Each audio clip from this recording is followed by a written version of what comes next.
Maybe we could talk to a doctor or an Yes. expert of some sort. Perhaps maybe we could talk to the director of the National Center for Disaster Preparedness and a professor at Columbia. Oh, I look, it's Dr. Irwin Redlener. Yes. Straight Hi. out of your TV, popped right into our show.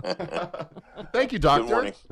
Good Okay, morning. a little overkill with the giant Columbia sweatshirt. We know that you are esteemed professor. First of all, I had no idea this was going to be televised. In which case, I would not have had a product placement. But what the hell's the squad? I see that. Oh, we are the squad. That's You're the AOC, squad. I AOC and understand. because Well, they are all strongly. that squad. That That squad, squad. Okay. yes. They are That's all. We are in a I crisis. understand. Vote blue, no matter who. Okay, even though they're Yeah. different people in the primary. No, I Doc, understand. Doctor. So you are author. Weirdly, of you are more prescient than the Simpsons, who Yeah. predicted all of this. You, the author of Americans at Risk: Why We Are Not Prepared for Mega Disasters and What We Can Do Now, published in 2006. You must just do, like face palms every single day when you watch these Trump, whatever they are, press conferences or the things that these people are saying that have no basis in science or fact, right? It's astounding, Stephanie. And I'll tell you, you call them press conferences. I think that was being very kind of you to do that and generous. And they are. I know this is a family show, so I can't exactly use Yes. the language I'd like to use. So, but Thank you. anyway, they're a disaster. And the other thing is that they're not only peculiar, unscientific, absolute BS, and they're really some sort of, I guess, attempt to politicize this crisis by this constant backpatting by the president that look how great we are, look how perfect everything is, and for weeks it's all under control. It's going to be gone by April, and then it's going to be, if it wasn't for me, we'd have like 2 million fatalities. Because of me, we'll probably save 800,000, a million lives, or whatever he's been saying, which of course is an obvious setup for November, where he can go out and say that this horrible, devastating, messed up response that he's created to the pandemic he's going to try to turn this into some sort of political benefit for himself. But anyway, all that aside, the thing that's been so crazy is this. Actually, two things. The first thing is how incompetent we've been on the very basic tool that we need to deal with the pandemic, which is the testing issue. And we could have a long conversation about that, but suffice it to say, this has been the most gross mess up of a very basic task that we should have been leading the world on, turned into a absolute fiasco and an international embarrassment and a public health danger for the United States, that we still are not doing enough the amount of testing that we need to do. Right. And that's just absolutely horrible. But behind it is what you were hinting at before, is this mean-spirited, ignorant rejection of science, and this disdain that the president has for, seems, all things science and all things related to scientists, and the disregard of his own specialists, his own experts.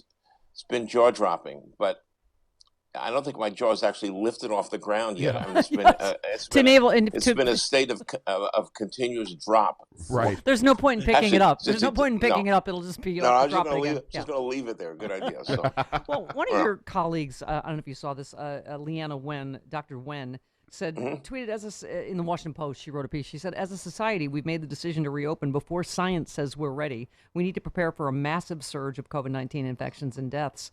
My Washington Post op-ed on what concerned policymakers and residents must keep in mind. As Dr. Fauci said, we don't make the timeline, the virus does. As Dr. Wen says, the science isn't ready by May, whatever this is. And so, yeah.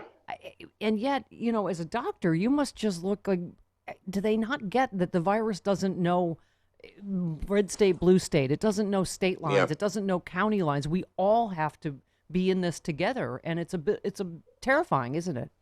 Yes, it is terrifying. And, we just wrote a report that's about 9 days old now, but it basically was, and it was directed with a very strong email covering it, that said, if we want to go back to work anywhere in America, we need the tools to be able to do that. And by the way, it is important that we get back to work, that people Yeah, need the jobs, that Sure. people need everything, and their rent is due. And that is a very critical issue for many, many Americans. But to do it unsafely, in the absence of testing that's sufficient, in the absence of contact tracing, that's going to be enough to make sure that we don't have more spread than we need to. But especially in the absence of testing, Stephanie, we're going to have exactly what you said. We're going to have a massive uptick. I spoke a few days ago to the mayors of Georgia's two largest cities, Mayor Bottoms of Atlanta and Mayor Hardy Davis of Augusta. And both of them are mortified because their governor was the first to announce that he's going to reopen the local economy. And there's nothing that the mayors can do about it, which is also kind of incredible.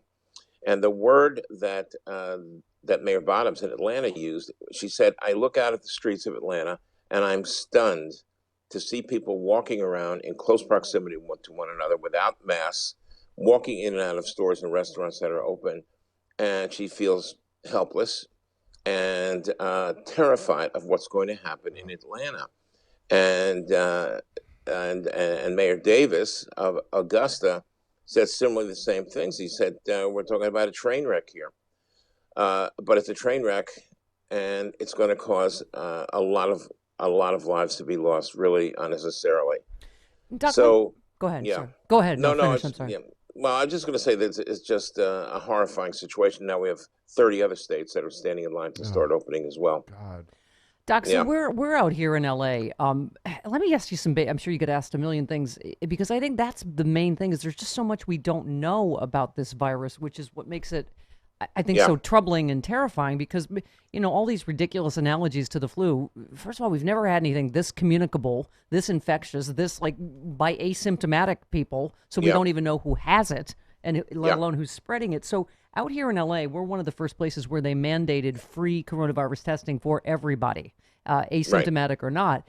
We are considered critical. We never stopped working because radio is critical communications infrastructure. We're as funny as it Absolutely. is to Yeah. people, we're essential workers. I know they're filling your own punchline here, but so we've been working. We didn't want to get in line before medical workers or Yeah. grocery workers, but so we all just got tested Monday and Tuesday. We'll have our results in a few days. Tell us what happens then. So I wanted to ask you about that and then about the antibody tests. But so we've had those tests. Sure. There are 6 of us here. We're a small business. We're doing social Yeah. distancing. We're disinfecting like Yeah. Yeah. crazy. We're doing everything that we Yeah. can. But so we just got tested. What happens if one of us is an asymptomatic carrier? A, what do we do? So let's say one of you is an asymptomatic carrier. Then that person obviously has to be quarantined. Is going to Hmm. go home and Right. stay there for whatever period of time. And then those of you who were negative are going to have to get tested again, Okay. and to see if you've got something. If you're basically the contacts that should be traced, and you're the obvious contacts because Hmm. you all work together. Right. But you're going to be followed clinically. You're going to be extremely attentive to any potential signs that you're not well.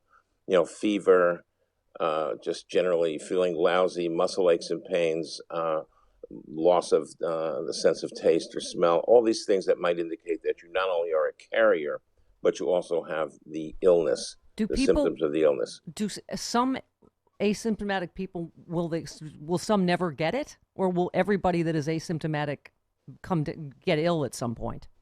Well, we're talking about the vast majority of people in any country are going to be positive Hmm. at some point. Right. They're going to Right. get infected, but the vast majority of those will be asymptomatic or have very mild symptoms, the type of which you would not even notice in normal times. It might be cold, it might be a scratchy throat, a little cough, a little bit of flu-like symptoms. But about 15% of those people will have to go to the hospital.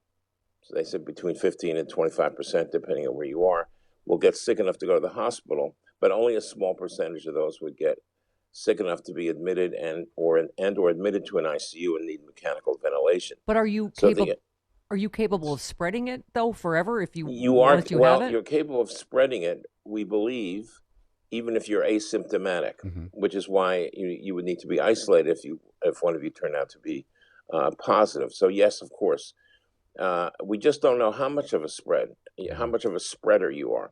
If you have a lot of virus and you're quite sick, it's going to be obvious that you're going to be dangerous to other people, and you really would have to keep yourself separated, and especially from people who might be at high risk, older people, people with pre-existing conditions, and so on. So what about the antibody tests? Because, we all, apparently there's places here in LA, and I'm sure other places where you can go get an antibody test. But my understanding now is that because they were so slow on testing, they flooded the market with all these antibody tests, that some of which may not be reliable. So what do we do? Should we get those? Do we wait? And if you do have the antibodies, what does that tell us? Because we all were sick in December, and we're like, January. January. Okay, yeah. Yeah. And don't know if Yeah. it settled in our lungs, but right. No.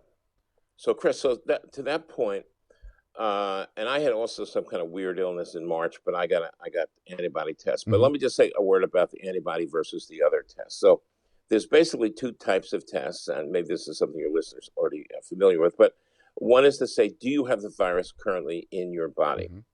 The second type of test, the antibody test, sometimes referred to as serology tests, they actually look to see if your body has built up antibodies to fight off the virus. And if you have antibodies, and you may be negative for the test to determine that you actually have the virus in your body, but if you have antibodies, the theory is that you had this virus in the past, and this is what's floating around in your bloodstream, these antibodies to fight it off.